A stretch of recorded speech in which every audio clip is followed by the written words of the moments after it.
is January 1st, 1978. All clocks and industrial electromechanics operations will cease. Please contact your assigned account representative for account transfers or contract settlements.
Hello, internet people. How you doing today? You doing good? I hope so. So, I am back. After 5-ish days away, I am back. I'm not... I'm a little bit under the weather. I seem to have caught some con crud. But I'm okay. I will survive. I am a big boy.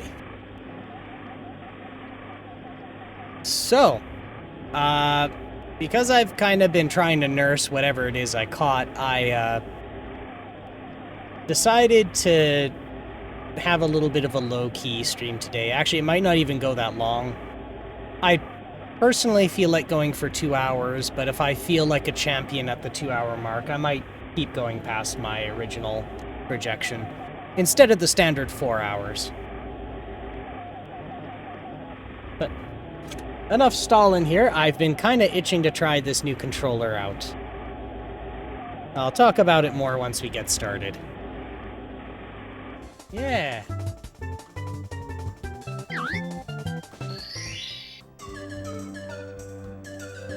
I really only got 2 stars? Okie dokie. Huh. Thought I got more than that. Okay, so I kind of came to the realization that with my hands, the N64 controller just wasn't cutting it. Like, my knuckles were mashing together with my left and right hand trying to use, like, the control buttons. Oh, my background music's also on.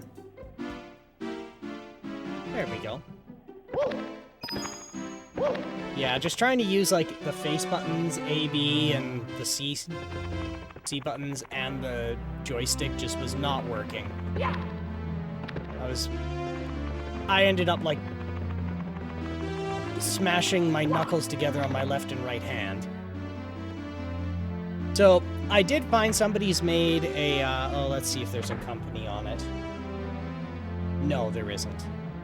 It's a generic, pretty much a generic joystick, but what they've done is they've reset or repositioned all of the buttons and joysticks, or joystick, and the Z button to be more in the standard, like Xbox 360 layout.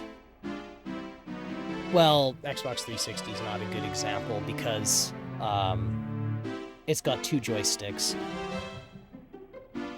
But yeah, so the joysticks on the top left now instead of the center, D-pad is immediately below, and then face buttons are all on the right-hand side. So my hands are spaced out some. So it's magnitudes easier on me. Makes my hands hurt less. Now, I'm still trying to... I've been a little scared to open it up because I found that controllers now are not engineered as robust as they used to. And it seems every time I open one up, I end up just breaking some sensitive, critical piece of plastic, and it ends up becoming like a useless thing afterwards.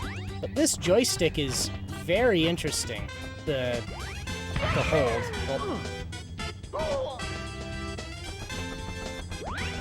it moves very nicely, and I'm inclined to think, and I don't feel any grinding or anything, I'm almost inclined to think that it's like Hall effect or something.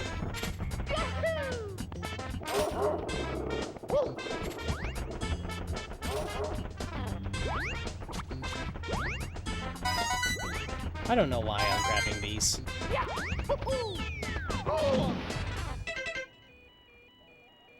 Shoot to the island in the sky. Oh, okay.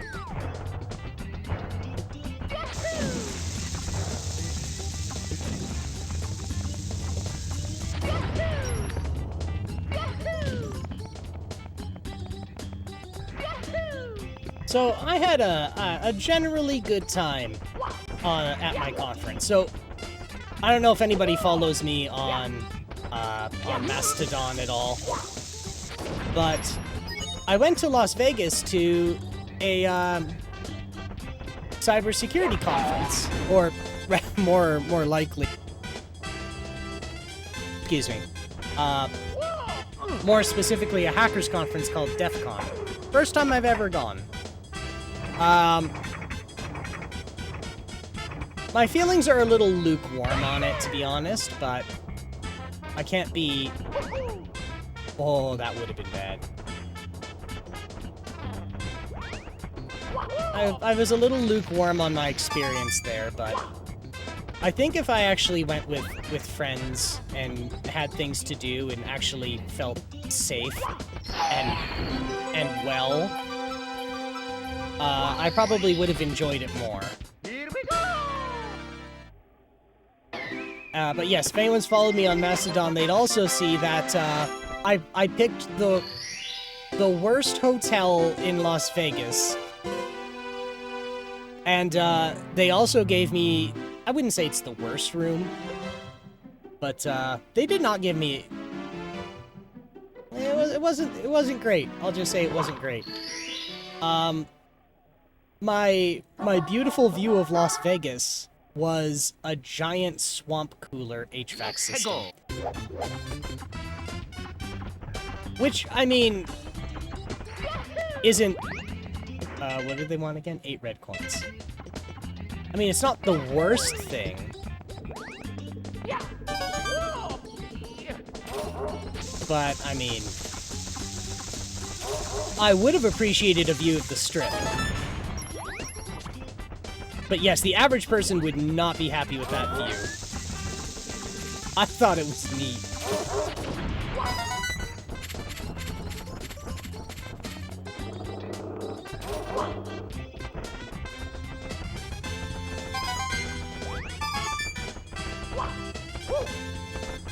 One of my criticisms is they were very, excuse me, I still got a bit of a cough. I need to implement a cough button if this is going to be a thing.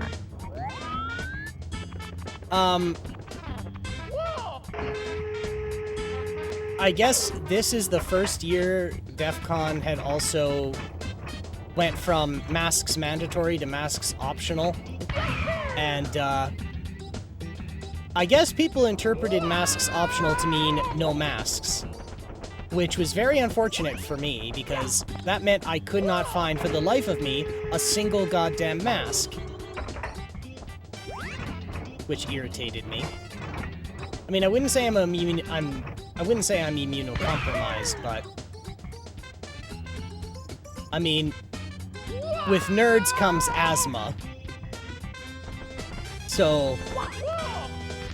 yeah, I think I'm starting to feel it now, even if it isn't COVID, regular con cred. I'm at the stage now where I'm not actually, like, very ill, but I'm at the point now where my lungs are grumpy. Which I shouldn't have had to have gone through in the first place. If I could actually get my hands on some goddamn masks and people actually masked up. I'm a bit sore about that. And I'm kinda sorta not sore about my only view of Las Vegas for the evening being a giant swamp cooler. But I did go late at night and observe the giant air conditioner in the back of the hotel that my unit used.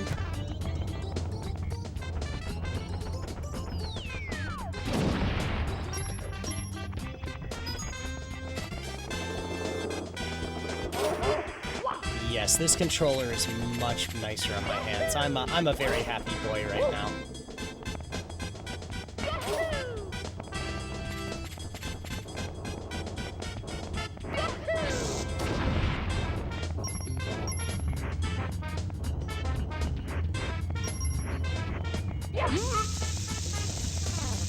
I heard there was a thing you can... Never mind. You know, the last time I played this, I somehow clipped through the gate, and I don't understand how I did it. And I've been meaning to go back and review what could have possibly happened. Because it wasn't like that speedrunning tactic where, you know, sometimes the... Oh. You know, where the speedrunner will go pick up a bomb, and then they throw it, and then they're able to go back and pick it up before it actually explodes. And then it does something to their collision, and they can get through a gate.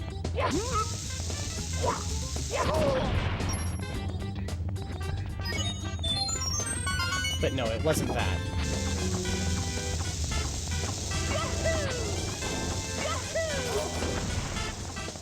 Is it under the bridge, maybe?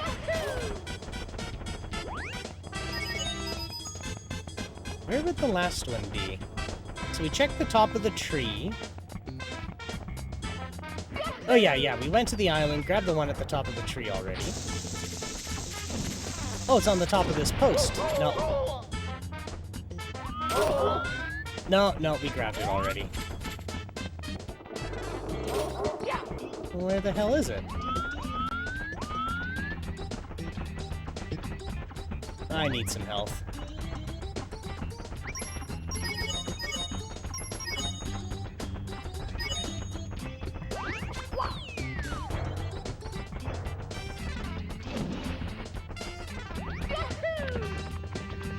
Oh, there it is.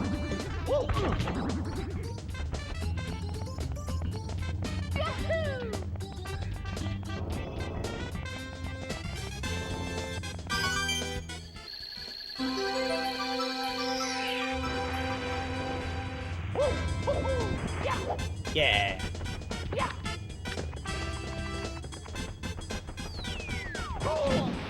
Oh, no. Okay. You know, in hindsight, maybe I should have waited a little longer before hopping on Here we go! stream, because now that I'm talking a lot, making me want to cough.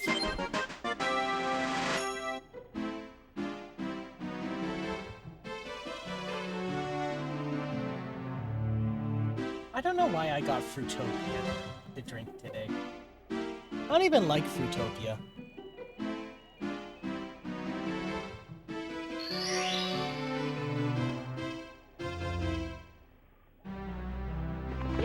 Let's just try and crank these out. Hegel! Oh yes, so I went and sneaked a peek at the giant HVAC thing.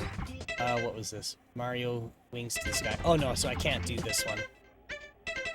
I need the wings. Yeah, this is weird. I recall doing a lot more of this. Actually, I could almost swear I did... Huh. Did it not write? That would suck if it didn't write.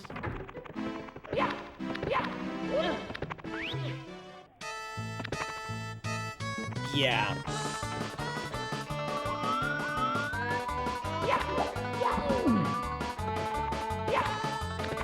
So I went and snuck a peek at it, and I'm actually really impressed with just the size of that swamp cooler. And that's a... I don't know if that would be a more environmentally friendly way to cool a place or not. Because in a very, like, super arid climate, using evaporation to cool a room is magnitudes more efficient than...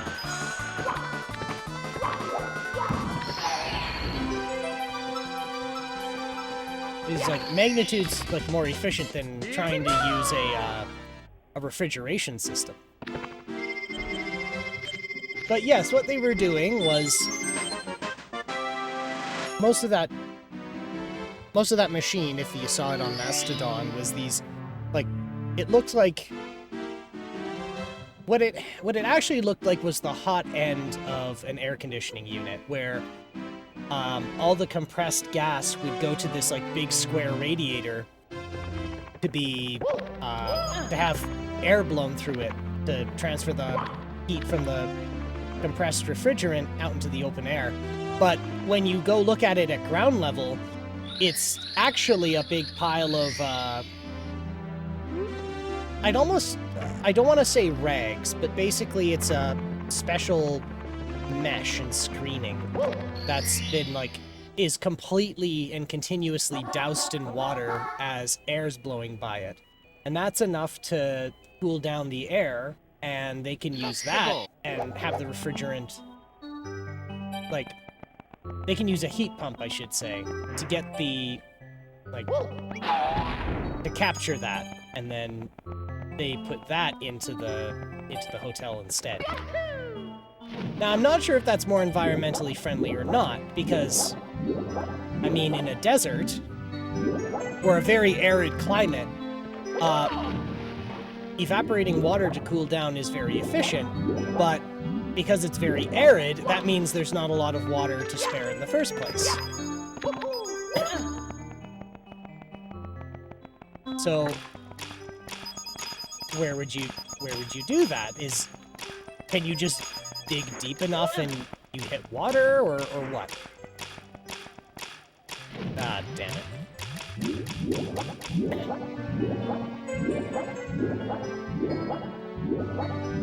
So I don't know if it's accurate or not. I assume it would be, but I was taught that unless it's rock, you can always hit water if you dig deep enough.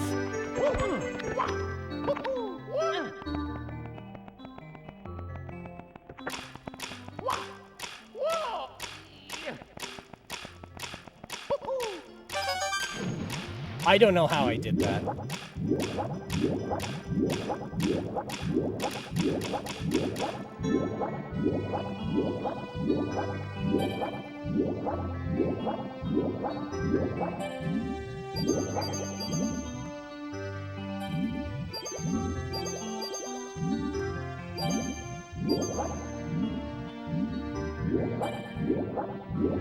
Yeah, I recall playing this and getting the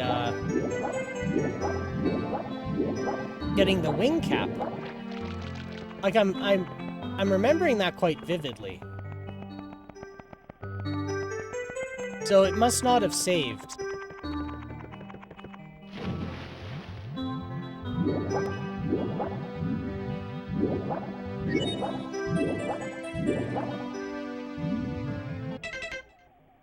Yeah, plundering the sunken ship. Yeah, I absolutely did this already.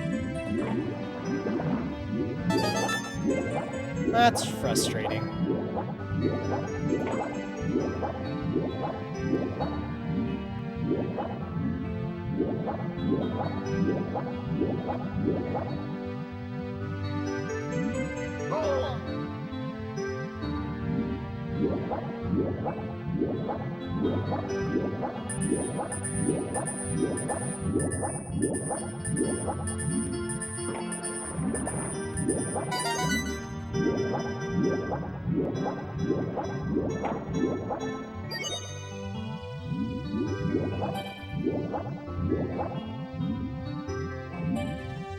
I'm pretty sure you have to get in through this window.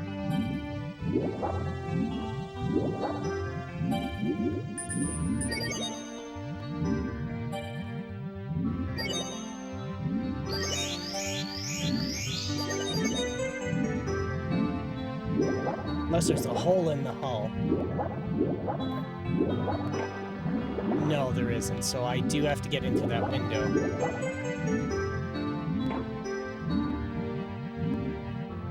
You know what I'll do? I'll take a hit. No, okay.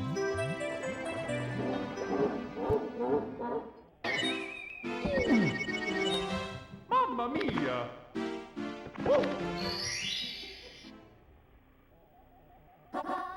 Hegel!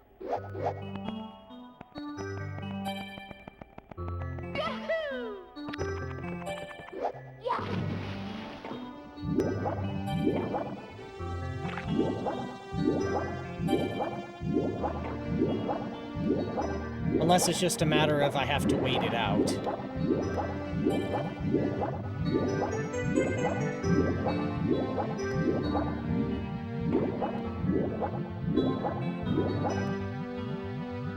I'm sorry, what?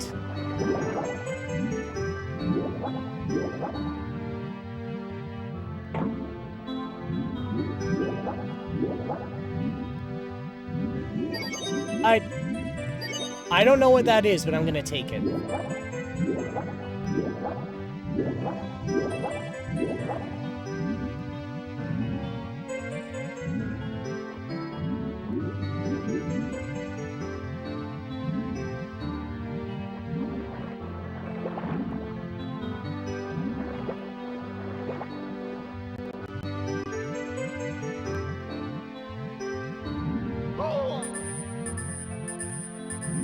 Nope, okay, okay.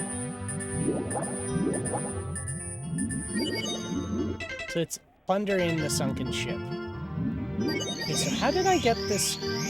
How did I get this bastard to leave last time?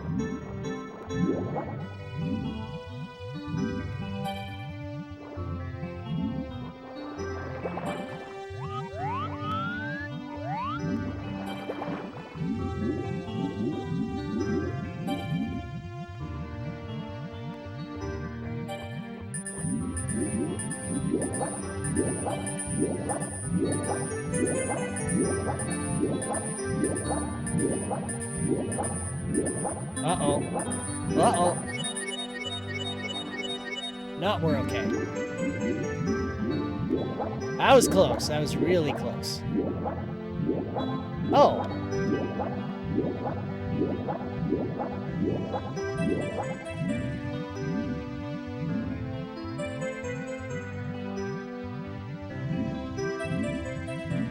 Do you look at them and you just go to the surface? Okay.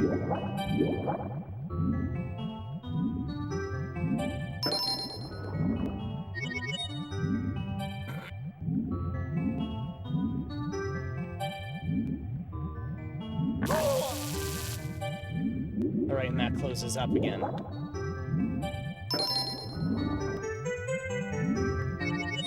Okay.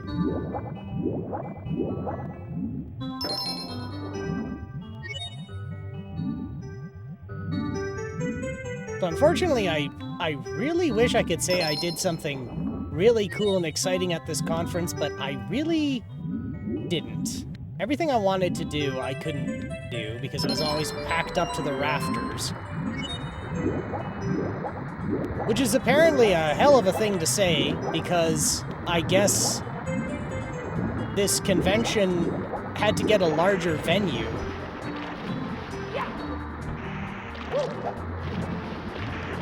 Damn it! Stop! Stop it! Stop! Oh.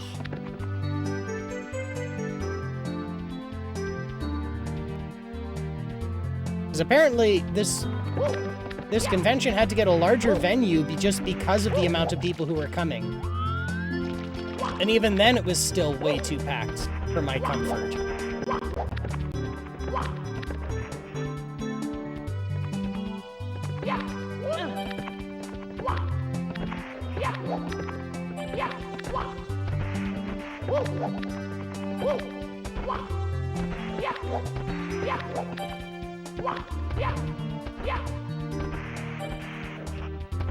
Damn it! This should not be this difficult.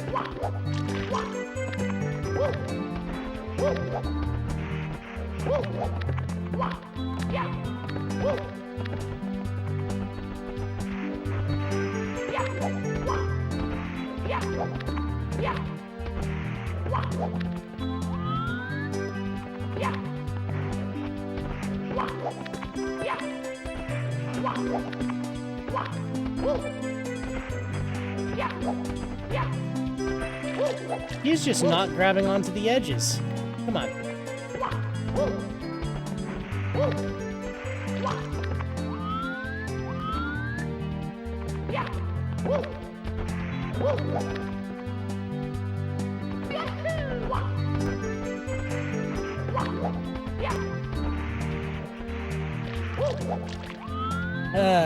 Okay.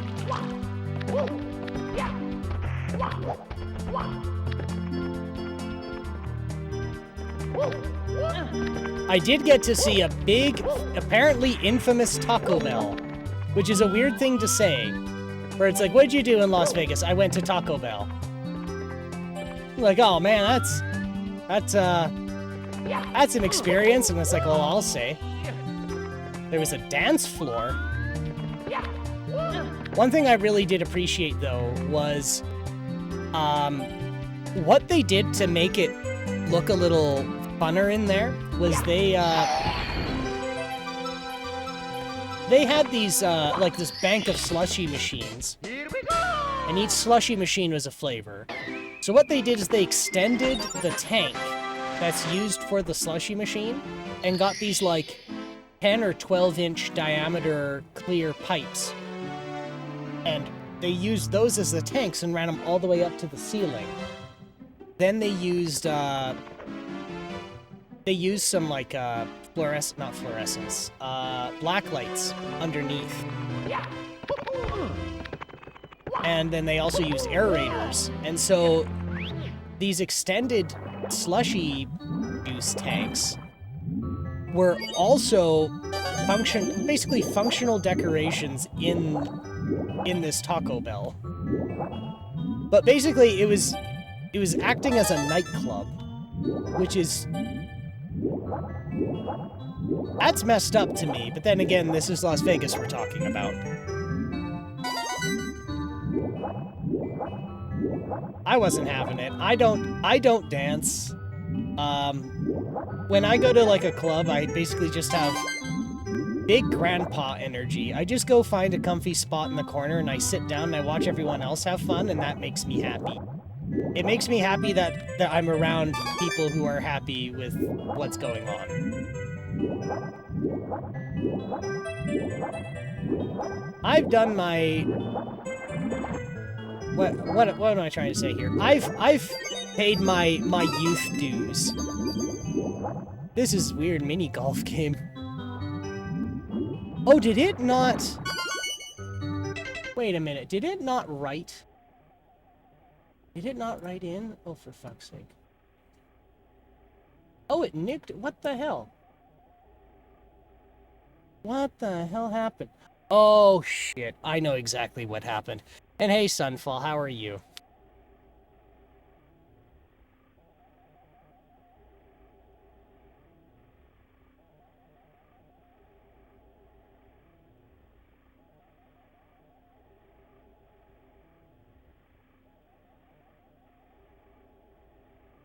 How are you? Oh, I'm getting by here. I'm getting by. Alright, let's see if that actually writes in. Might not. That will be unfortunate if it doesn't. Then that means I'm in a lot of trouble. So that means my automation's not working. Shit, my automation's not working. It's not gonna work anymore.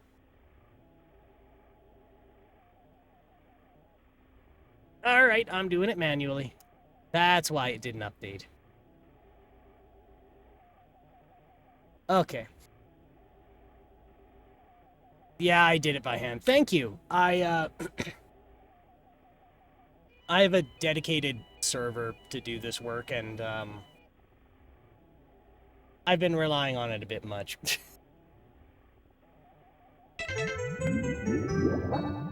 I actually am intending to rebuild my solution for this. Another Linux guy, excuse me, he figured out how to use Sammy, which is apparently a Windows-only program. It's weird. Sammy's weird, and I'll get into why it's weird later. But he's managed to get it to play very nicely with Linux. And yes, although it runs with Wine, it's... According to him, he can get it to launch native Linux scripts without much issue, which is very confusing to me.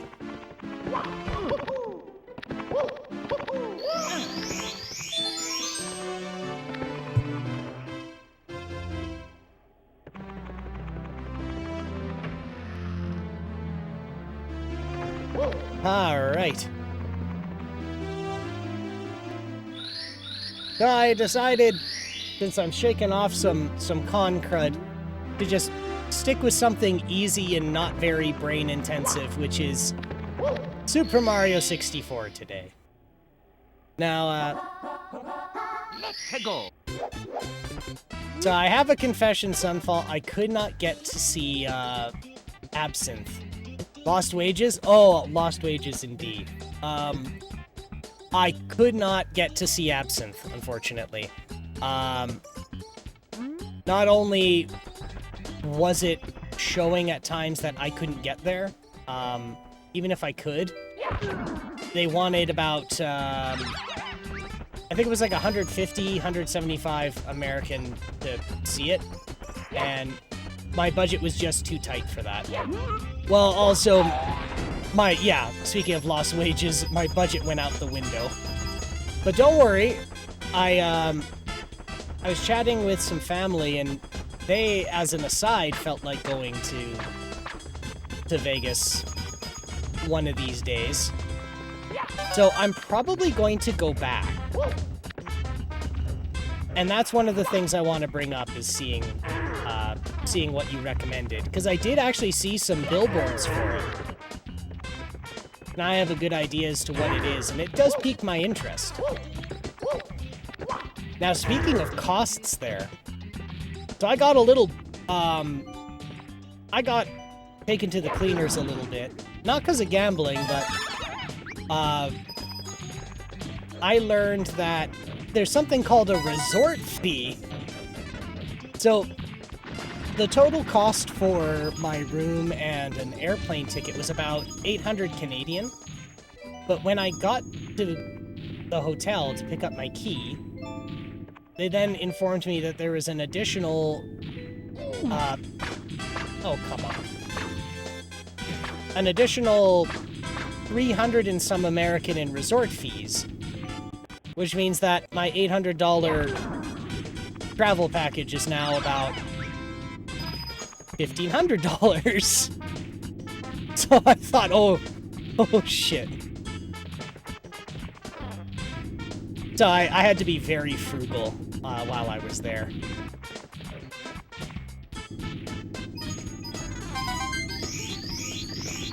Then I had to do some improvised survival tactics, and I think I figured some out. Welcome to hell of post-capitalism. Yeah, I suppose. One of the things I learned about Vegas is it's cheaper to order a beer than it is to order a bottle of water. So if you get a beer that's below 5%, you'll get more water back than you lose.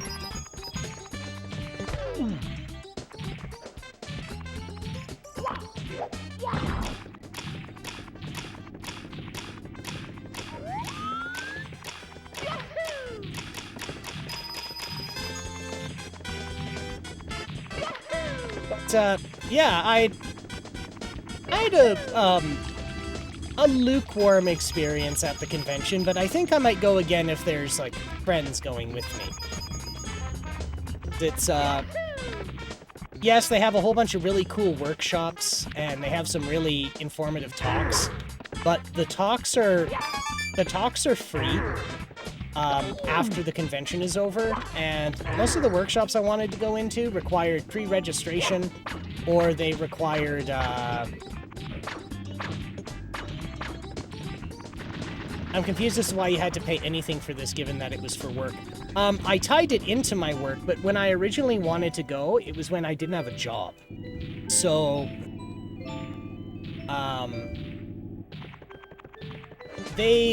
it was never actually discussed with my employer whether I could write this off. It just so happened that within about a month of this happening, within about a month of me going, there was a major cybersecurity incident that was revealed that does tie into my work in some way that just further justified me going. But no, the actual costs and whatnot were never discussed with them, and it was, I basically paid for it before, actually that's not true. I bought it when I got my first paycheck for my job. So, yeah. So, the reason it tied into my work is actually pretty interesting, and I may have mentioned it before, but hearing the talk just made it a little bit, drove it a little bit further home exactly why it was so important. So did I talk to you about Tetra yet? I think I did at least once.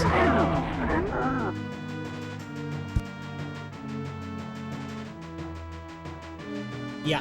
So I got more detail about it. And some of it I was a little wrong on.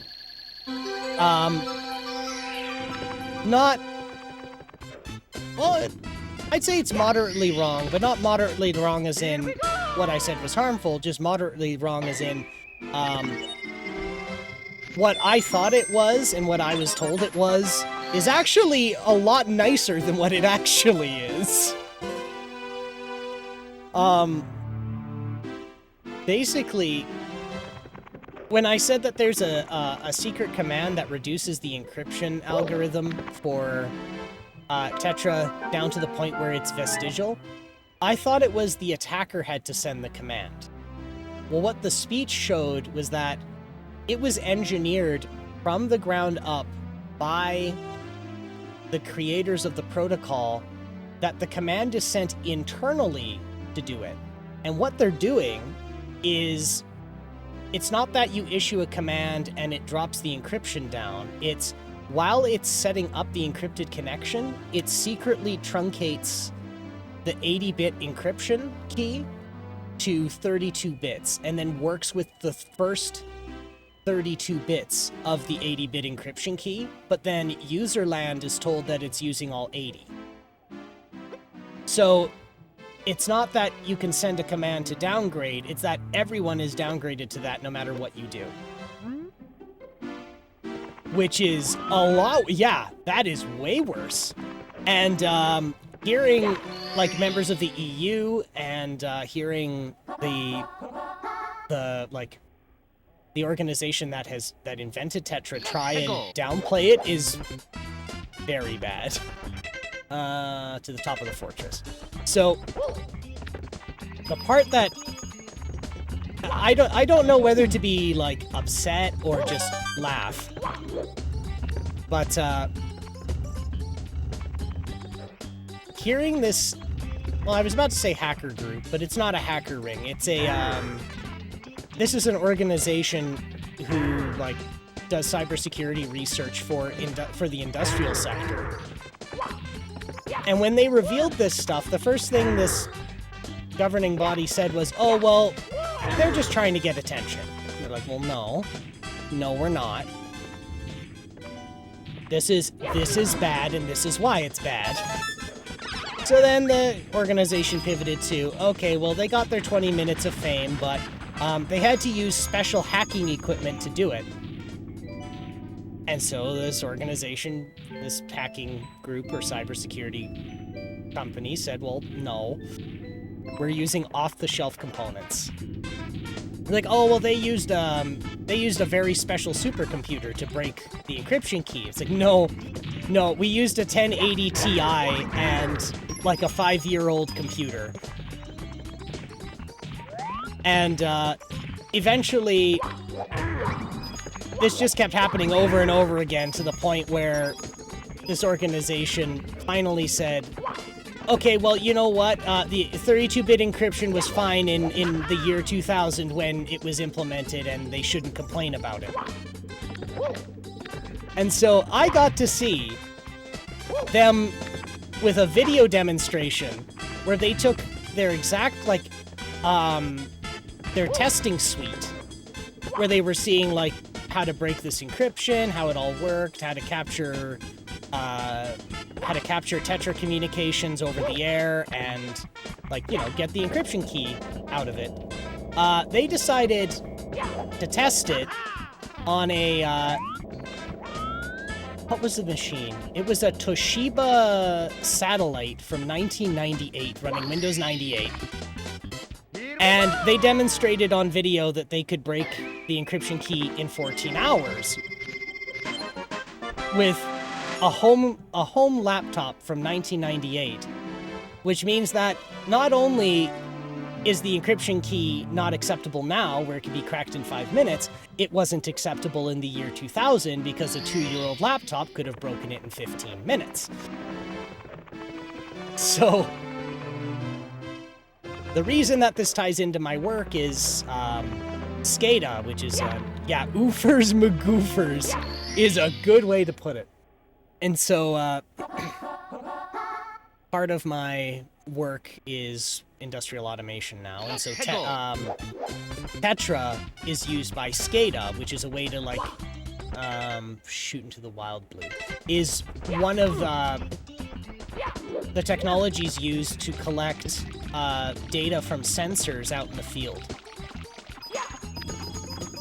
And originally, I was under the impression that voice communication could have data injected, but that digital could not because it's tagged. Well, apparently there is another attack that does let you inject data, which is you can do a man in the middle. Because while they were discovering this deliberate backdoor, they discovered a bug. And the bug is that the thing that's trying to connect to Tetra doesn't really have an effective way of... Right, it's here, isn't it? The thing that's trying to connect to a Tetra uplink doesn't really have an effective way of figuring out if what it's connecting to is really what it's supposed to. So you can just pretend to be the base station and use a different time, because apparently the authentication is based around time. You can just put up a fake base station with a bullshit time, and the device will connect to that, and then you can pretend to be the device and then connect to the real base station. So then when you want, you just relay what the target device wants to relay, And then if you want, then you can just pretend to be that device you connect it to yourself with. Which means you could make a factory blow up by pretending to be a valve and then just instructing the control room that a valve was open when it should not be to prompt them to close it, or vice versa. Or you could give false readings to trick an operator into doing something they shouldn't. Oh right, I need a key. So that'll be very exciting to tell my boss when I'm at work Monday. Hey, I know it's not our problem, but it also is our problem, boss. What's this?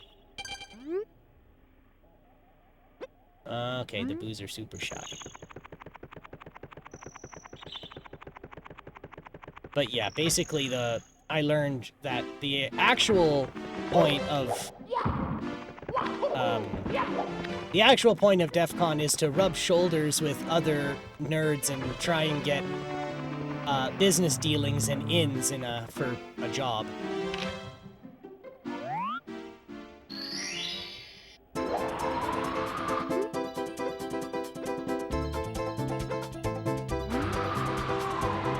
Which I'm not much of a drinker anymore. And I don't do recreational drugs. So it's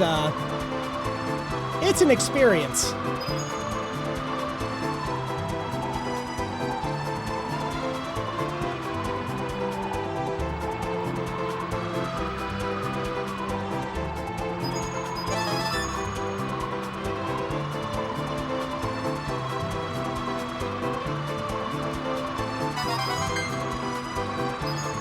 It was nice though. It was... Uh-oh.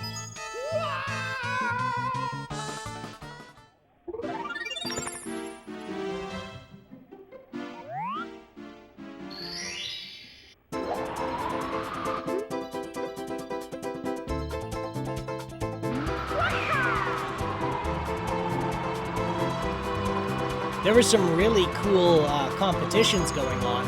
I guess the NSA had a booth open where they had a challenge where I guess they got a satellite launched just for hackers to fuck around with. And they offered money to someone to crack a satellite.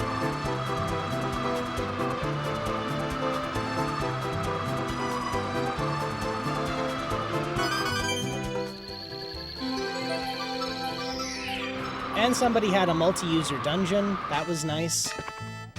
I thought the competition was to break out of the multi-user dungeon, but no. As I sat there and tried to crash it, the guy very nicely told me, stop it.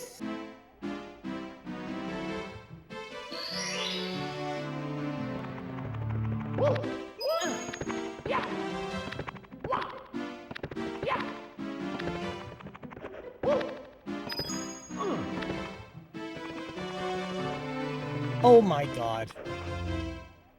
I didn't go activate the hat.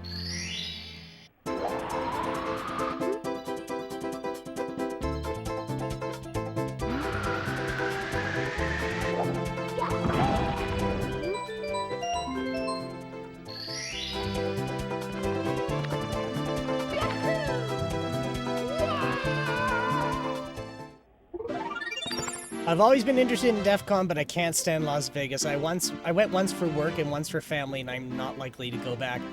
I heat-stroked myself on, like, the second day. That was not fun. I brought all my equipment in a big briefcase. And, that's a story in of itself, so... apparently, the winner in the city of capitalism was Caesar's Palace. And so everything there is pretty much owned by Caesar's if it's not owned by the municipality. And so what happened was I stayed at a place called the Rio, which is like the black, I guess the black sheep of the empire. So there's no public transit there, because the public transit is in fact not public, it's private. Let's go. So there's no train. All the other hotels have a train. A shared monorail. And then, the event was happening in a place called Caesar's Forum. And this is where the start of this headache goes. I guess in Las Vegas, since it's basically all private property, and casinos don't like it when Ubers just show up in random places. Every hotel and casino has a designated pickup and drop-off point, but it's so hard to navigate around those places because hotel architects don't like signs, apparently. So I can never find the pickup location, and I went, fuck it, I'm gonna walk. I got 2 blocks, and it felt like my shirt was burning. So I'm like, okay, I'm going in the shade. There's a little questionable motel near me. I'm just gonna go there and ask for the Uber to get me where I need to go. So I get to this little 2-bit motel, and I call the Uber, and I said Caesar's Forum. And that's when I learned Caesar's really likes Caesar's Forum so much as, like, a name. They actually used it twice. There's Caesar's Forum, the mall, and then there's Caesar's Forum, the convention hall. And Caesar's Forum, the convention hall, is 2 blocks away from Caesar's Forum, the mall. But Uber only knows about Caesar's Forum, the mall. So after getting very frustrated and lost in the mall for an hour, I realize I have to walk 2 blocks away. So I start... Oh, no. And so I get outside, I try and go across the street, road construction. They basically blocked off all the crosswalks. They want me to go north a block. I'm like, okay, fine. I go north a block. Road construction there. They want me to go south 2 blocks. So I'm like, all right, this is stupid. So after walking up and down the strip for like... what's this? Press that 8. Oh, somersault. Oh, okay. I finally just went, fuck it, and I just jaywalked, lugging like 20 pounds of computer equipment. It's stupid. Let's go. And then I realize, I look at the map, and I realize that there is no way from where I'm standing to get to Caesar's Forum. It's like they want me to phase through a wall. And, long story short, I got desperate. I stumbled into a bar at a casino, asked for, like, pitchers upon pitchers upon pitchers of water, only for the bartender to tell me, oh yeah, our public infrastructure for pedestrians is the casinos. Like, oh. So after getting, like, brought back from living walking beef jerky to, like, a functional human being again, I finally find the proper Caesar's Forum. And at this point, it's like, oh. Yeah, we've sold out of all of our badges, so you'll have to take this paper one. Just put it on your neck. The right way to get between everything in Vegas is walking through casinos. Yeah.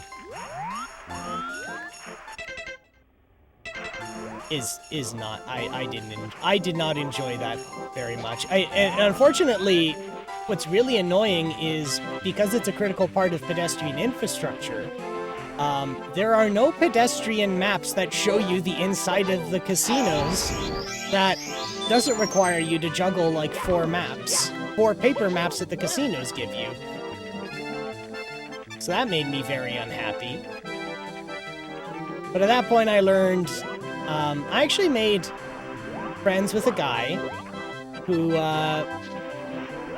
is apparently some special member at the casino. So I guess what Caesars does is if you made a very sizable winning in something, like you won at a table of poker. You managed to win poker with like 8 people, or you hit a very large jackpot. They record that, and then what they do is they make you a member, and they really want you to keep inviting you back and giving you free hotel rooms, giving you free this and free that, free booze, free coffees. Because what they really, I thought I could make that. Because what they want you to do is lose the money you won, but he won't do it. They keep inviting him to shit, and they keep inviting him to stay at hotels for like a month. So he was like, I get 4 free drinks a day. Do you want to just help me get rid of these fucking drinks? And since he's going to the same place I am, and he's staying in the same hotel I am, he's like, I'll just drive you there. So I basically rode with him. He made it actually affordable to be there. So I didn't have to do that awful journey again.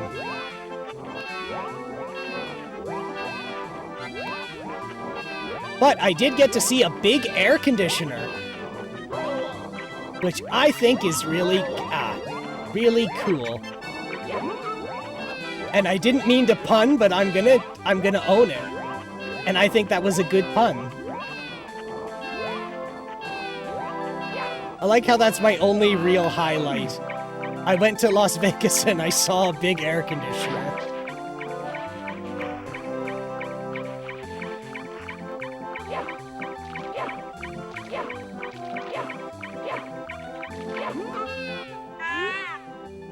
My precious baby, where have you been? At the top of the mountain, you neglectful piece of shit.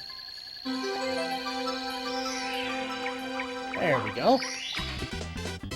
Here we go!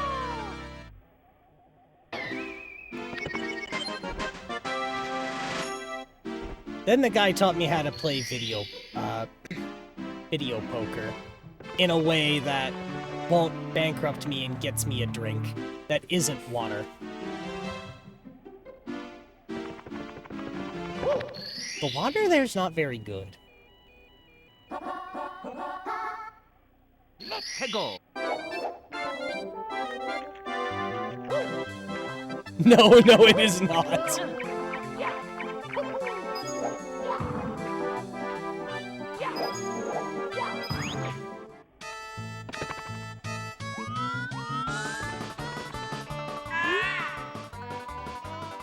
How's it going? Step right up. You look like a fast sledding kind of guy. I know speed when I see it. Yes, sirree. I'm the world champion sledder. Yeah, I know. What do you say? How about a race? All right.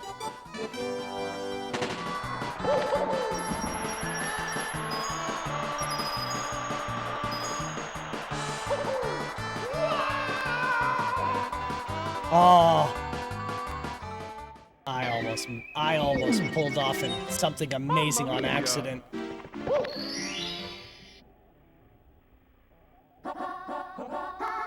Let's go! What else did I get up to?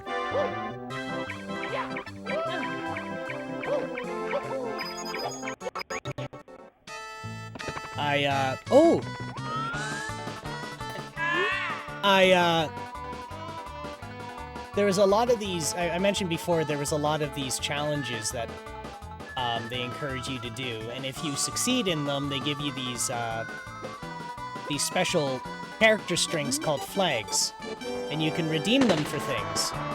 And I unfortunately was not prepared nor qualified to do any of the challenges. Actually, that's not true. There was one that I was remotely qualified to do. And Unfortunately, everyone beat me to it. So there was one challenge called the Lonely Hard Drive. And what it was is this guy took about, I think he said 150 to 200 hard drives, and he put them all over the convention. And you were supposed to find it, and you were supposed to get into that drive. So whether that means the contents were encrypted or like, he doesn't describe why it's a challenge to get in. But I imagine he would, I don't know what he would do. Maybe encrypt the contents, nuke the partition table. I don't know. But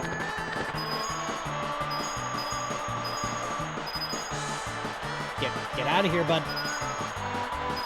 But it was a moot point because no matter where I looked, there wasn't a hard drive, so everybody grabbed them already. Or the guy hid them so well that nobody found them. Well, that one was a bust. But then again, the grand prize was a hard drive Dakimakura, so I don't know if I would have wanted it. Then the second one, which I thought I had a chance at, was with the friend I made, which was hacking tire pressure monitors on a car. And we were making good progress until we realized that we were hacking the wrong car. Because there was his simulated car, and then there was one Tesla and one Chevy subcompact from like 2012. And I think we accidentally hacked the Tesla instead. Because the challenge for the simulated car was like, there was one challenge per tire, and if you managed to do each of the challenges to take over each of the 4 tires, then it was considered that you hacked the car. Yeah, oops.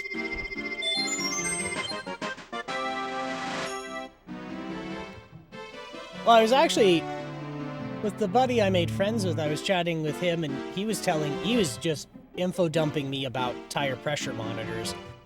And, it's designed cheap. It's cheap, I'll just say it. They're designed cheap. So how they work is, okay, it's different per manufacturer. Actually, there's tons more to do here. What am I doing? So each manufacturer has their own protocol that they communicate to, let's see, 8 red points. They each have their own protocol they use to communicate with the car, which is fine. That's whatever. If that's how they want to do it, that's how they'll do it, I guess. I'll just have to go back up the hill.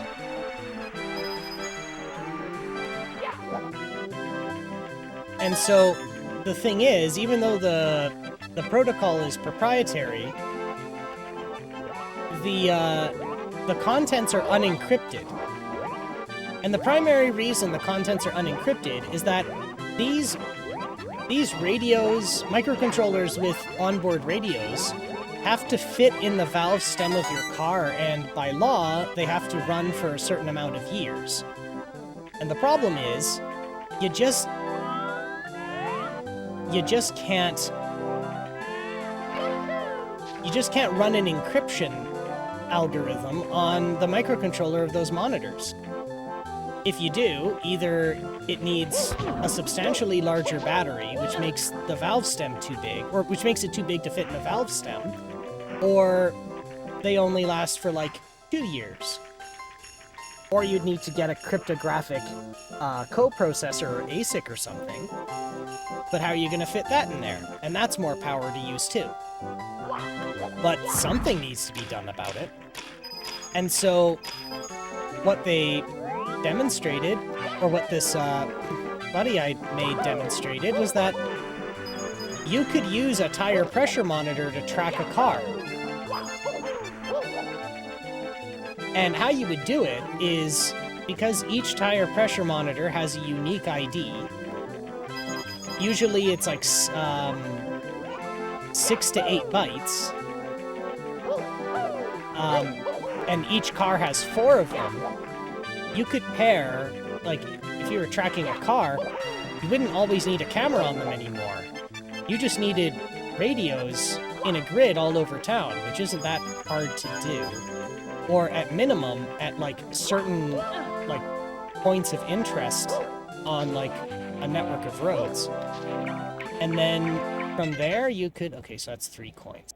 You could start tracking a car and where it's going without ever actually having eyes on it.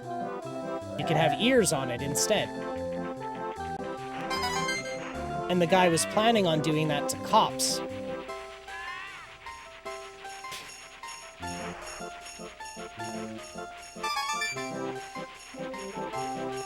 If he could demonstrate that, like, I don't know, pick on a particular car, like, I don't know, car 5. He could just publicly show where cruiser number 5 is at any point in time without even having cameras on him, by just knowing that 4 patterns, 4 IDs in rapid succession with each other when a car goes by is that car.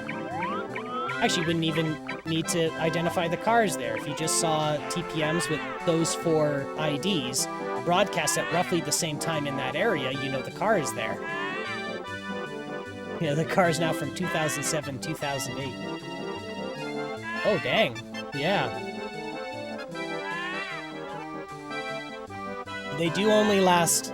Yeah, they're supposed to last around 10 years. So... It's kind of interesting because they draw less power if the car isn't in motion. So, they will report more frequently if the wheel is, like, turning at, like, driving speed, or if your tire is low.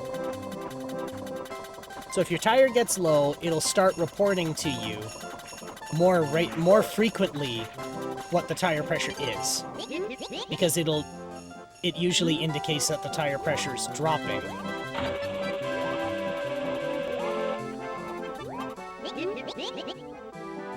And then the other one is it reports more frequently as the pressure monitor is being spun around, because you want more frequent more frequent reporting, so that you don't realize, like, 5 or 10 minutes too late that your tire's low to the point where it's getting wrecked. Let's go. So if your car sits for, like, prolonged periods of time, and the pressure is just fine in them, the TPM will last longer in your car than if it doesn't. Unfortunately, the battery is not replaceable, so you have to change out the whole monitor. But your dealership should know how to deal with that. They have special equipment to repair the pressure monitors. Or you can buy some tools yourself to do it.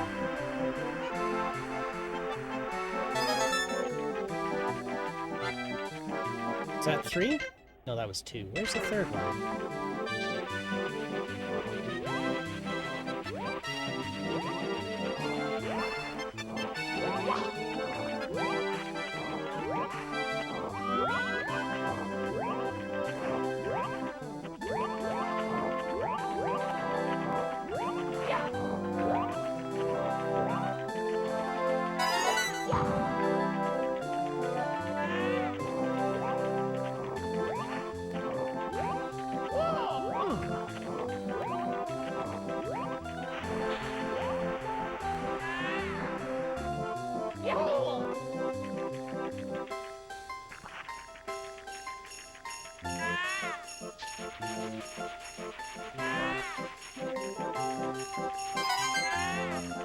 Alright, so then here teleports me back, right? Nope. That was dumb of me. Mamma mia. Okay, I'm gonna try this one more time before I try something else. Try another level. Let's go.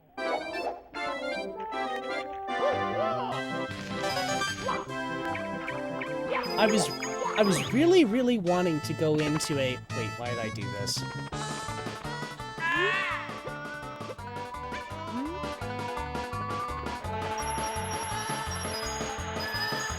I don't know why I went this way and...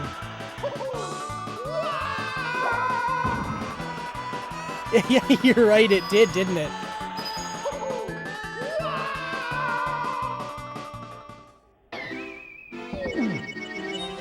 Mamma mia! There was one that I really did want to do, which was,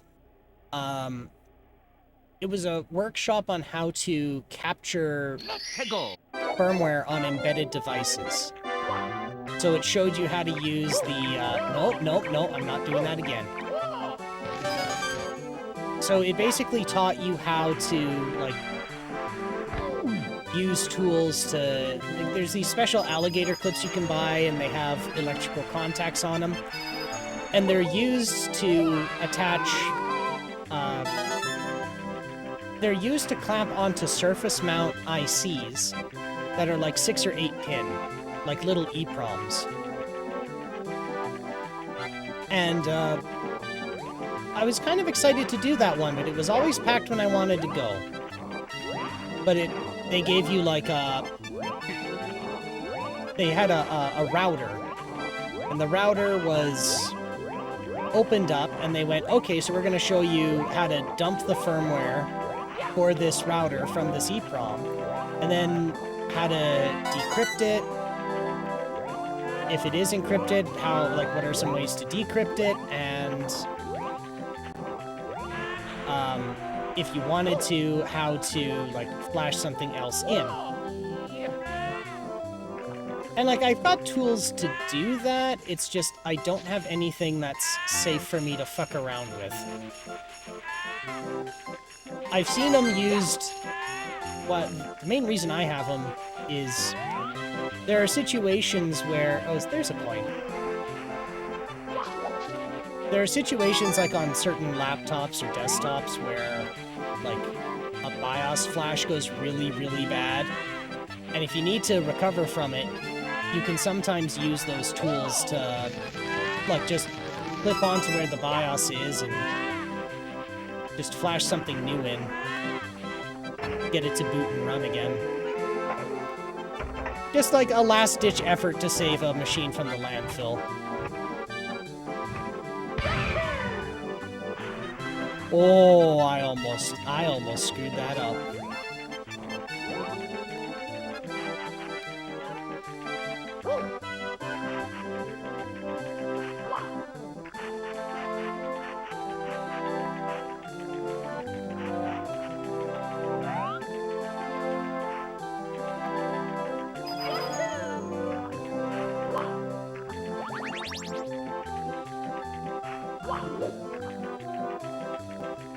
And TSA only went through my bags twice.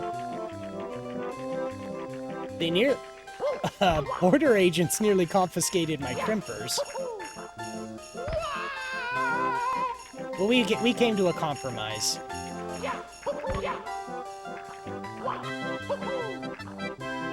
The compromise was, well, they said they were going to confiscate it because it had knives in it. Well, my crimpers come with 2 built-in guillotines. So, like, I mean, you can take the guillotine. I don't need the guillotine, like, okay.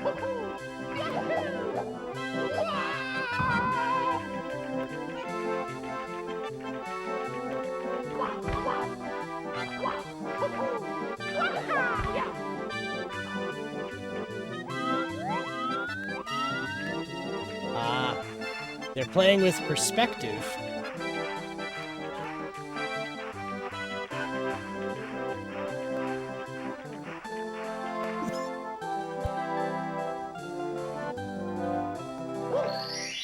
Sorry, I still get occasional coughing fits. Yeah. So I accidentally got the wrong one, but I'll take it.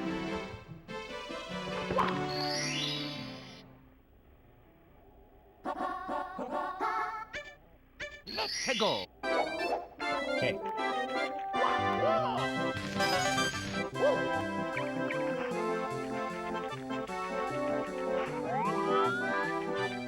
Nothing there.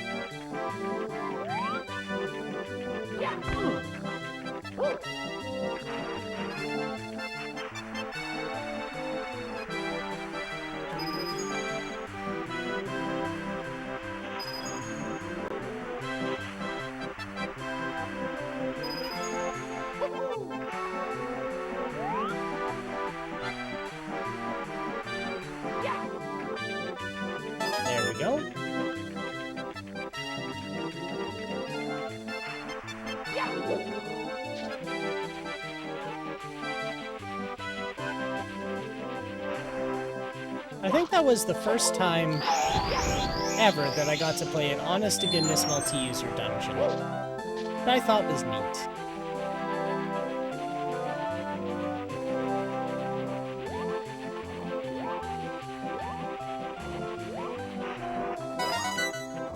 Ah, that's what the last one was.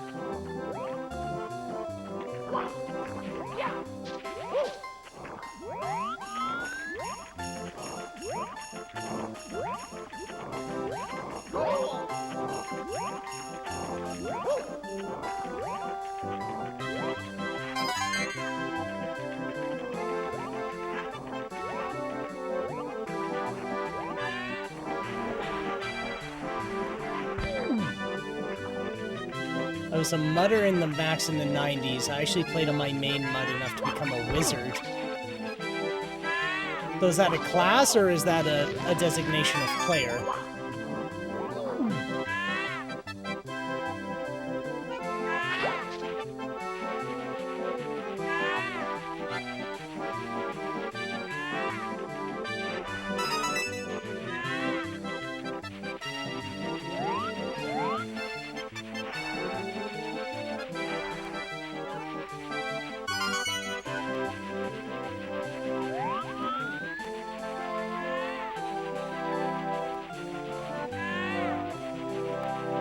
Designation. Basically, I had low admin powers because I'd beaten every quest, gotten to max level, and passed a responsibility quiz.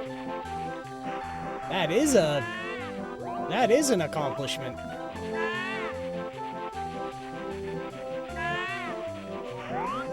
Now, where's the last one of these?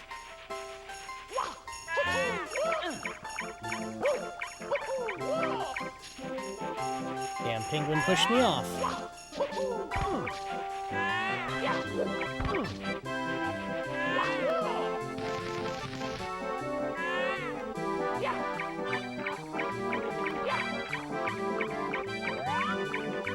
I mean, it's a pretty decent way to do it, I suppose. Because otherwise, how would you know what to administer, I guess? You play through the whole thing, you know enough about it front and back that you can, you know, work on it.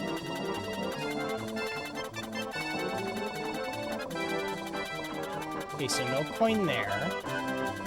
So where's the last coin?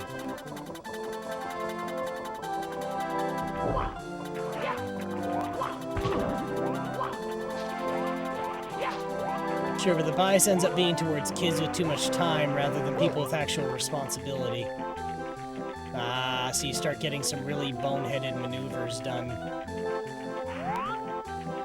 by people who are supposed to be trustworthy in making sure it runs.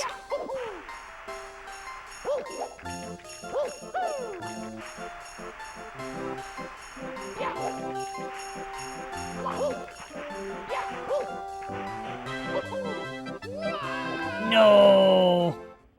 Ah. Good. Mamma mia! Maybe I'll revisit that one. I cannot figure out where that last coin is. What a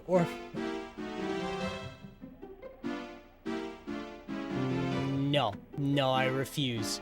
I refuse.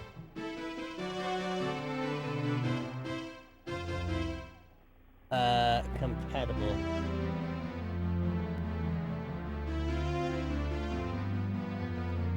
Hobby? Oh, for God's sake. Man. I forgot there's a graphical user interface. There we go.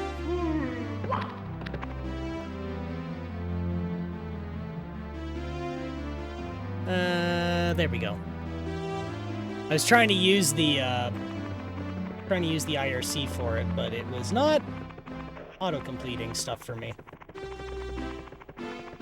Nice that they gave a little bit of a GUI for it. Okay, can I go in here yet? Yes, I can.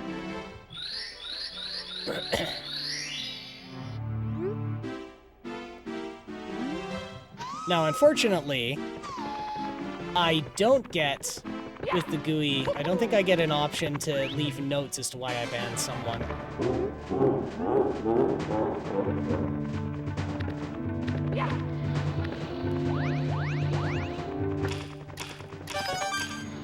Why did I do that?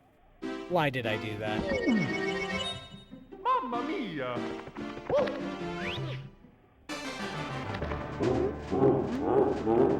Actually, I'm just gonna do the foil. I'm not looking to be a completionist here.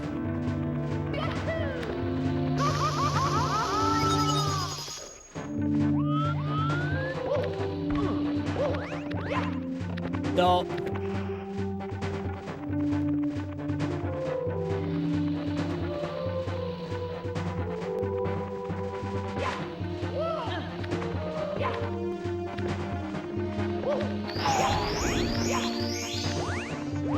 Have it. There we go.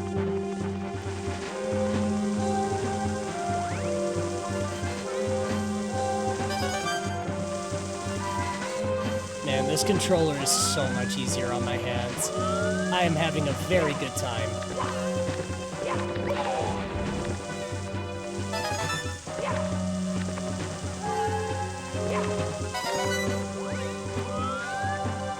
Oh yeah, Sunfall, I don't know if you caught it, but oh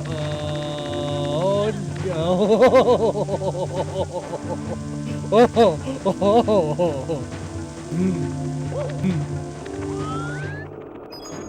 I don't know why that happened, but I'm taking it.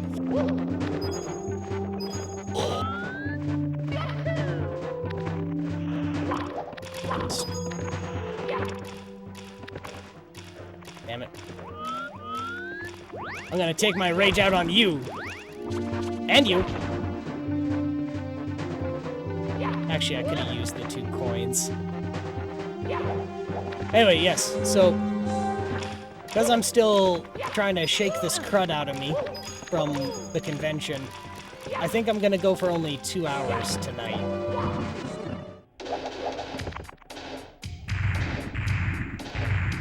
Just as a heads up, if you see me cutting it off early, that's why.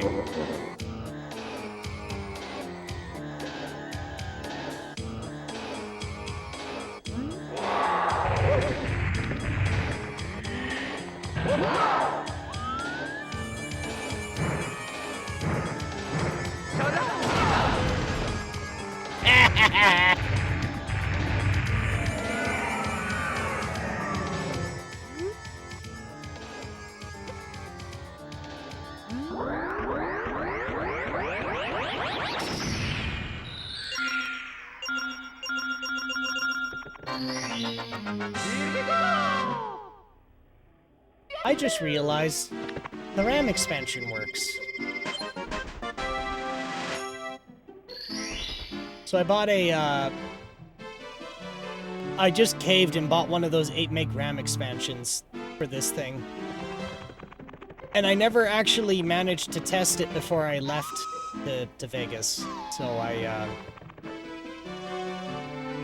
I just fired this up and away I went. And I'm like, oh, I just realized now, well, it hasn't blown up yet, so that must mean the expansion pack works. Because Rambus is weird.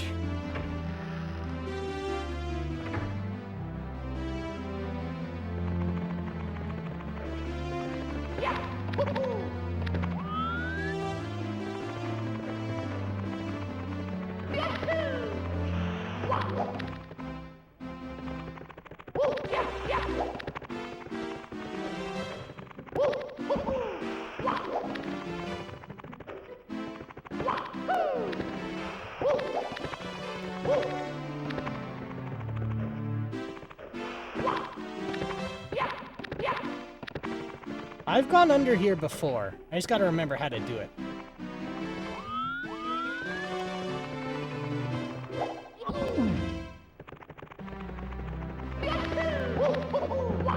There we go.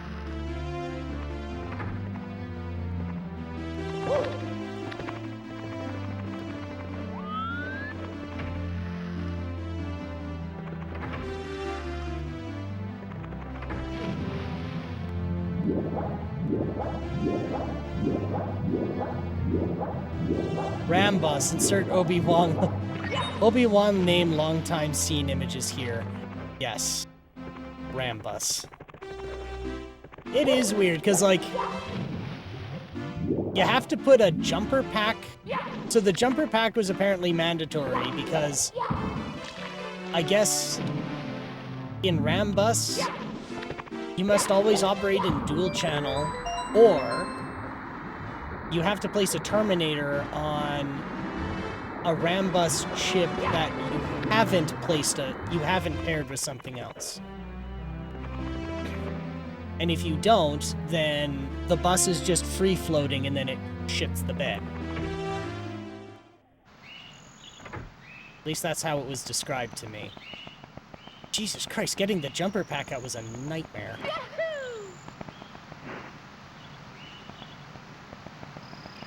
I bent a screwdriver trying to get it out.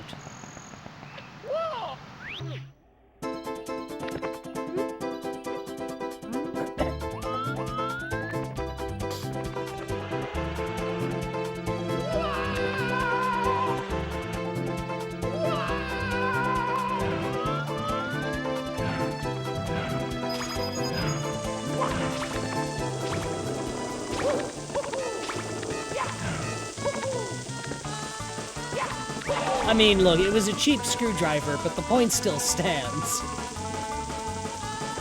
When your socket has a higher gripping force than the tensile strength of a screwdriver, that's... You are not getting a continuity, like, you are not getting a transmission error on that bus. From that connector, at least.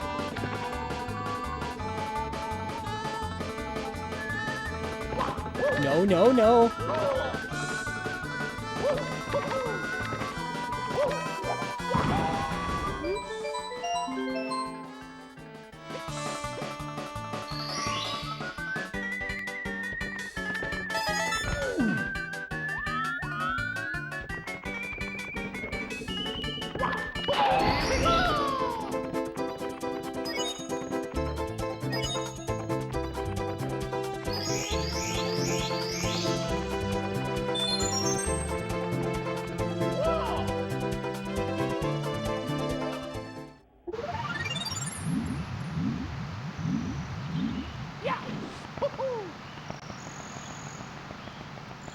And now I have an invisible hat.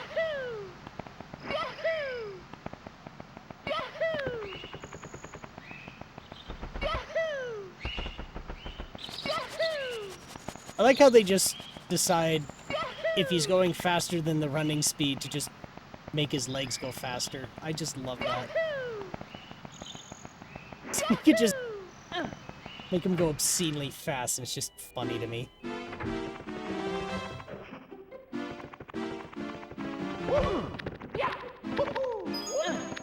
Invisible hat. That's a Phil Collins song? It shows just how, like, cultured I am. I'm not at what's a Phil Collins, but...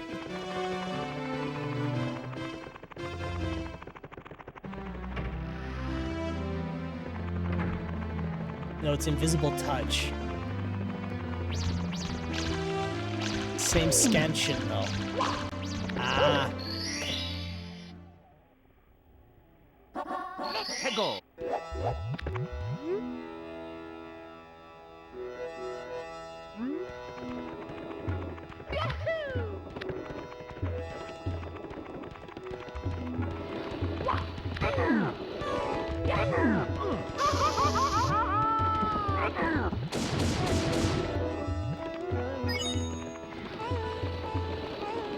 Mario just killed a man for $1.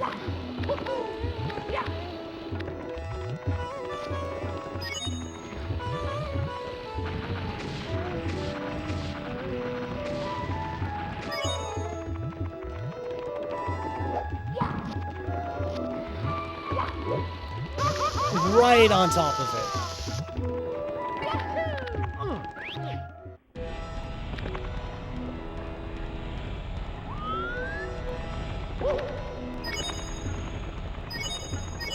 Did he? I thought it was what's-his-face with money.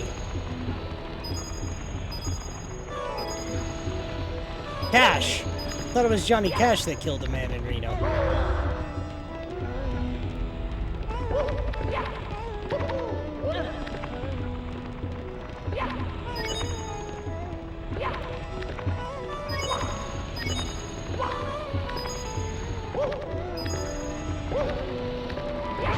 Got him. Bunk. Yeah. Ah, it doesn't throw the coin back up.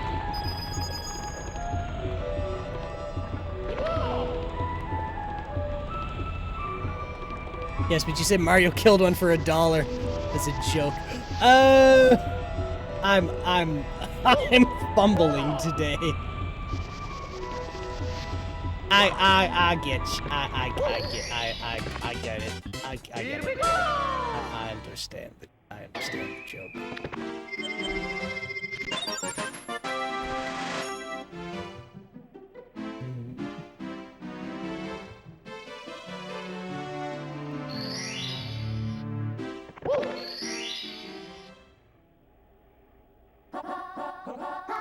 Let's go.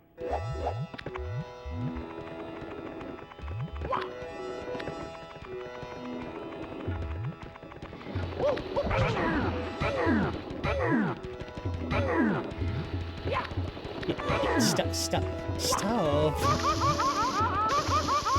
Oh, no. Okay. He's trapped on the stairs. Oh, no. Money. I need money.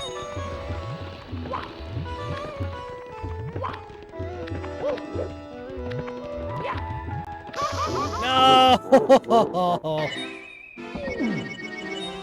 Mamma mia.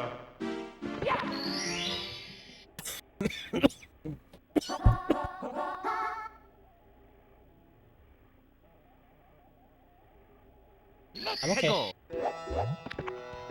Whew.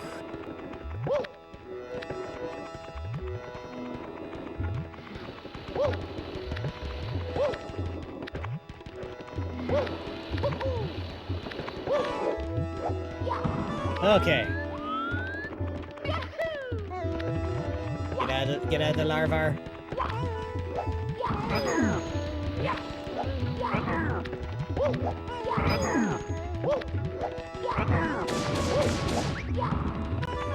Where's the big... Dude. I can't believe that.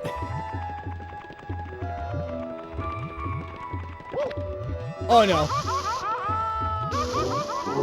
Oh man. I thought I was able to get away with that.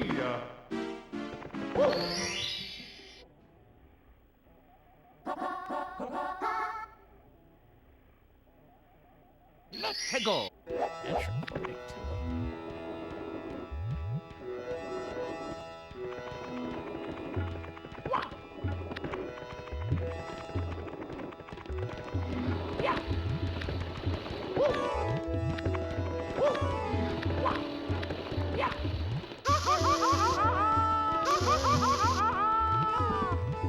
Ah, shit.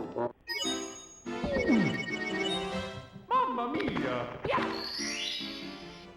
Let me think. Where were some other highlights Let's of go. my time out there?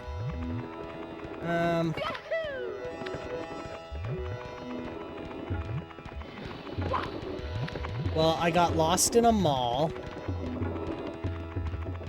thinking it was the community, thinking it was the convention hall.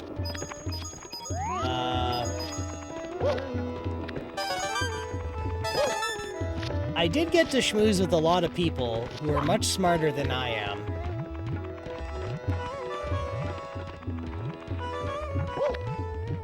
But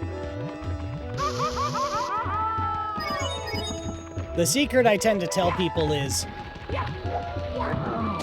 oh, that was easy. The secret is I'm actually kind of an idiot, but because I spent all of my effort in computing, I look like a genius because everything has a computer in it.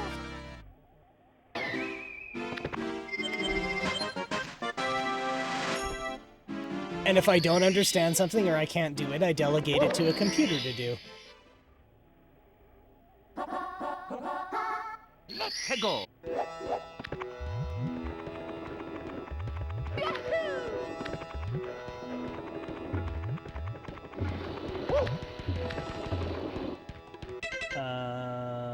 Bully the bullies. Oh, just all of them? Okay.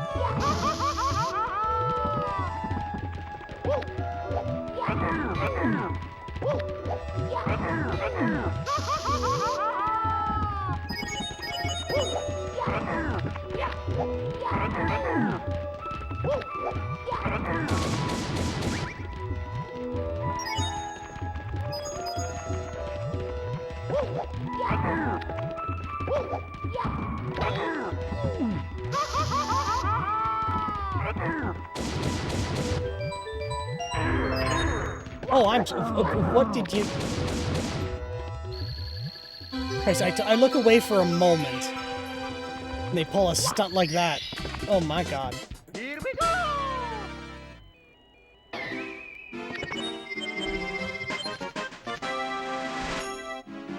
Is it embarrassing? That bully played itself.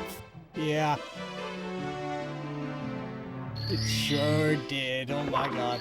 Alright, so let's see. What's the next one in here? Let's go. Oh, this one's not so bad.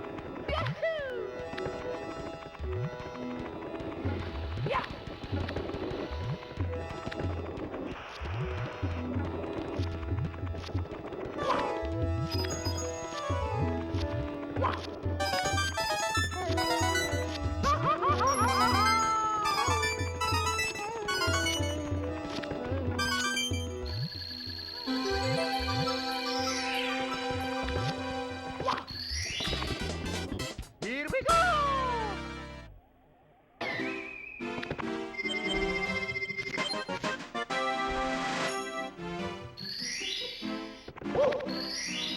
That one was not bad at all. Let's go.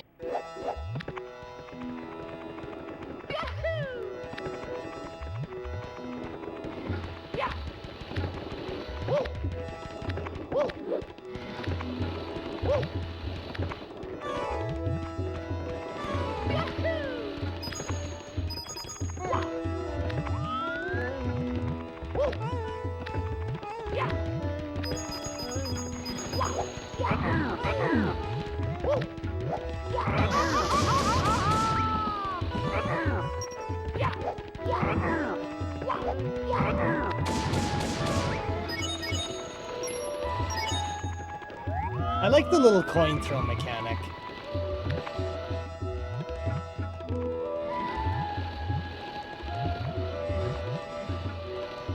Well, not mechanic, feature.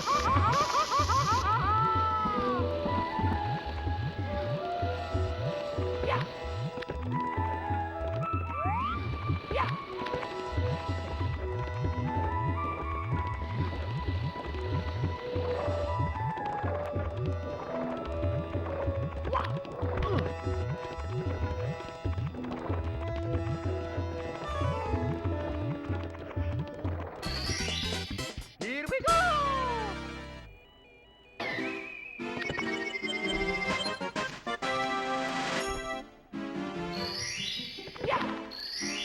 Alright, what else do we have in here? Let's go.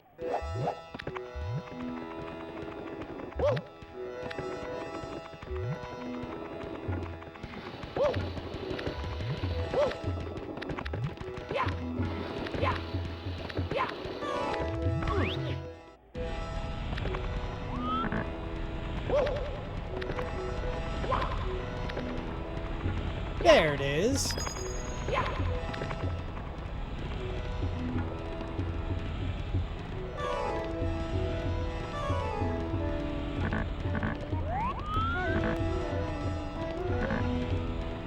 I was always impressed with the N64. Like, what a jump from, like, the Super Nintendo to this.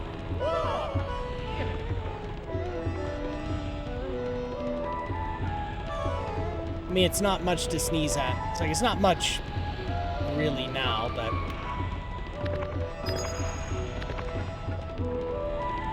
I'll take it. I'll take it. I don't know why I didn't burn there, but I'll take it.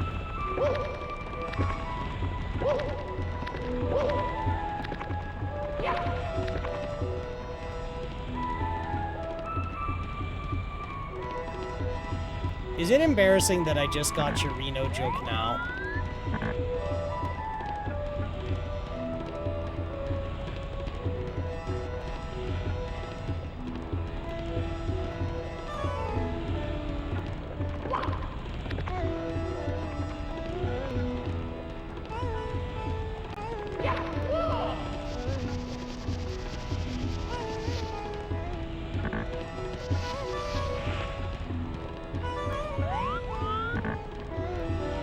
I won't tell anyone.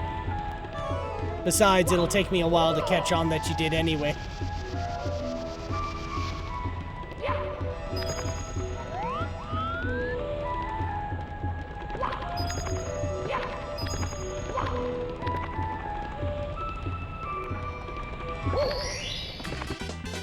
Here we go!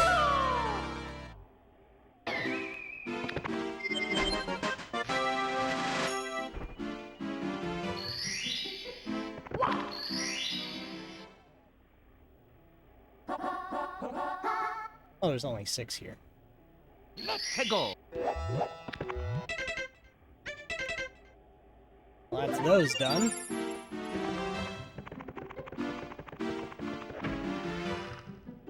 Wait a minute, I told everyone!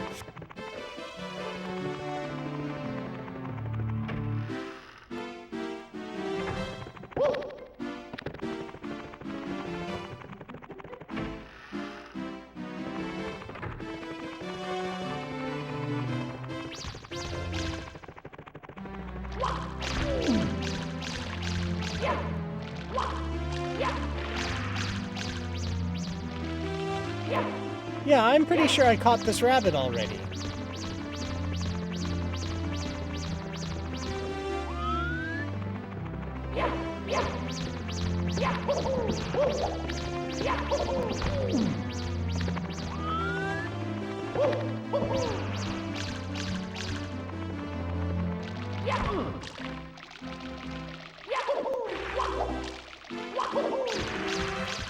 Oh, that was close.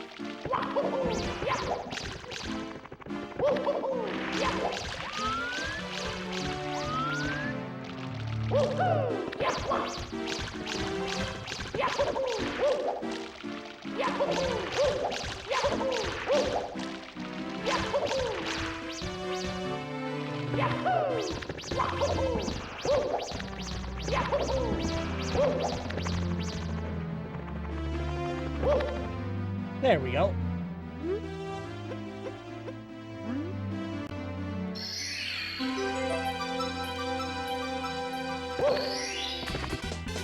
Here we go!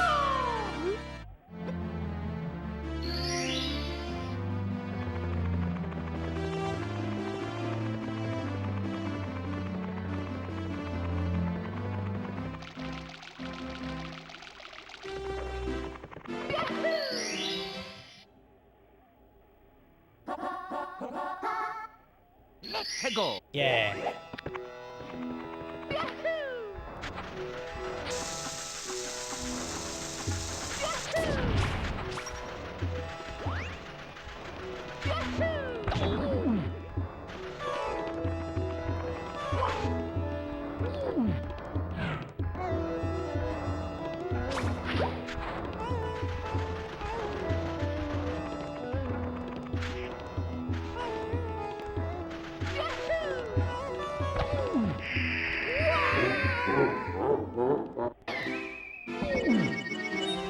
Mamma mia!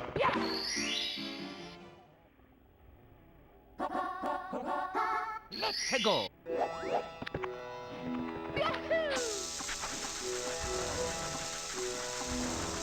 The N64 was a weird mix of excellent technology and really bad decisions. The card format, it absolutely fucked it. I'd love to know what games in Alternative Universe N64 got with disc-based media.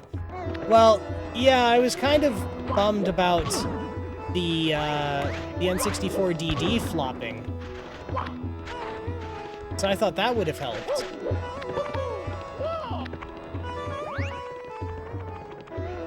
Like just providing some kind of expansion to the N64 to give it a more robust library would have helped. You know, so it's not just limited to 64 megabits.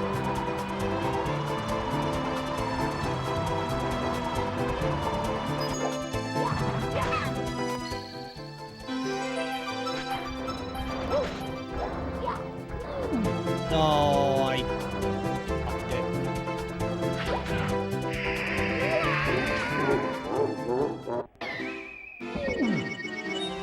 Mamma mia!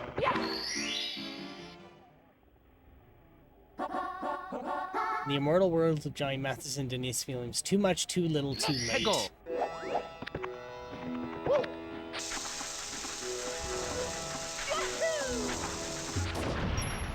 Yeah, I think if they had at least... I mean, they wouldn't have necessarily had to use optical media, but if they at least used some other form of media to store data, that would have worked.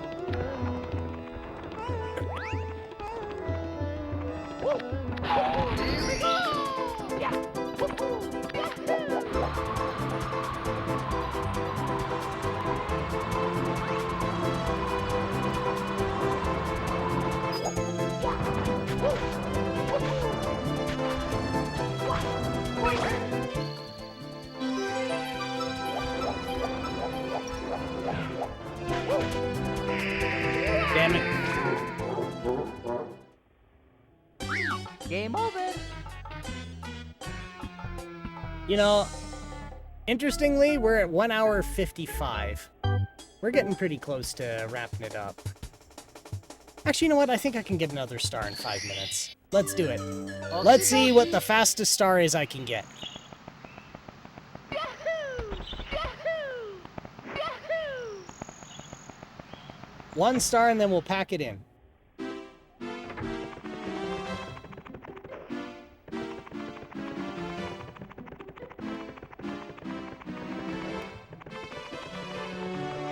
Okay, so we're not... Oh, actually, Jolly Roger Bay could do it. Yahoo! Yahoo! Hegel.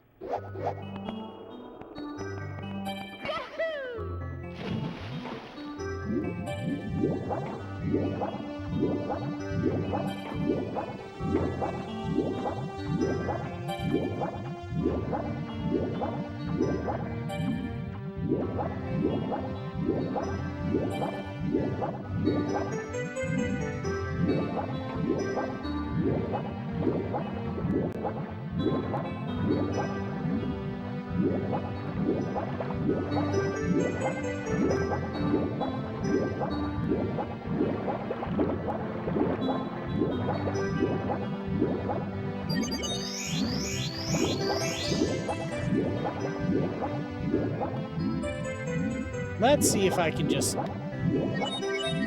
grab one from here instead.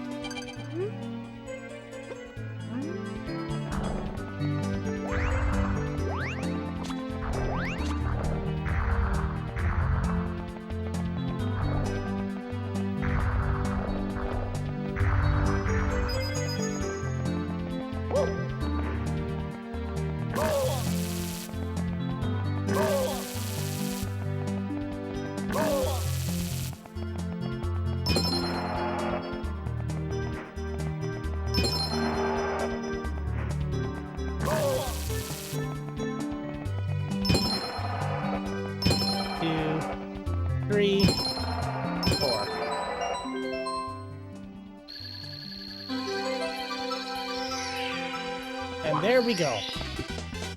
Here we go.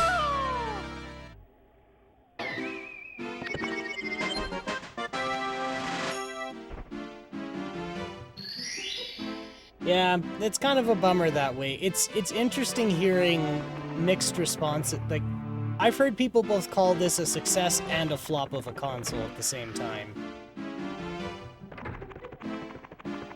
But I thought it had enough of a library that it was a success, but what do I know? I've heard people say the GameCube was a flop, though. That one I can kind of agree with. But let's see, so what else can I do here? Alright, I would have had to have unlocked the basement. Or, yeah, fought Bowser in the basement. Actually, isn't there a free star somewhere around here? Could have sworn there was.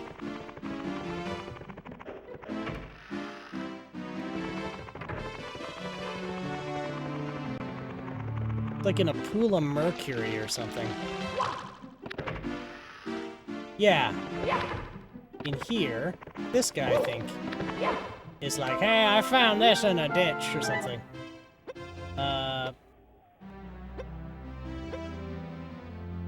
Oh, here, take this. I've been keeping it for you.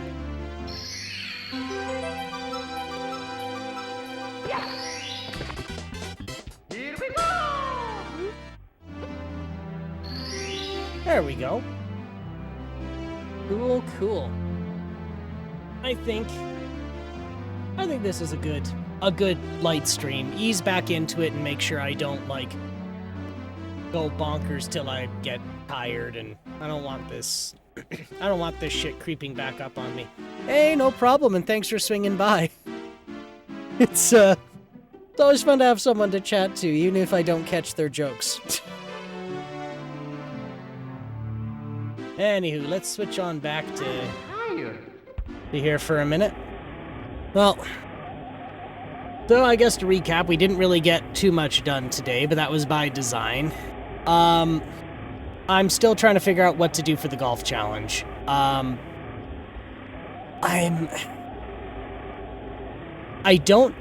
think I might have to crank away some more at Aqua Teen Hunger Force. Main reason is I have not finished one course or 18 holes worth. I don't think. I'll have to review it again if it technically counted or not. Because I think the last time I played it, I was on a municipal golf course. So if I change golf courses, then maybe I'm done it already by our own rules. If not, then we'll just play it until we hit 18 holes or the course changes. So I was, I mean, it's not a bad time if you know, if you're tolerant of it, I guess. I don't know how to explain it. It's like a golf game for people who don't like golf games, which is fine. Anywho, enough stalling from me. I might as well just put the music back up here, and, yeah, I think I'm basically just gonna head straight to sleep. It's already 9 p.m. here, so wouldn't hurt to get some sleep in me. Anywho, as always, not gonna tell you what to do, so I'm not gonna tell you to stay out of trouble. But all I ask is that if you do get in trouble, do make sure it's the good kind of trouble. And you all stay safe out there, and we'll talk to you soon. Bye-bye for now.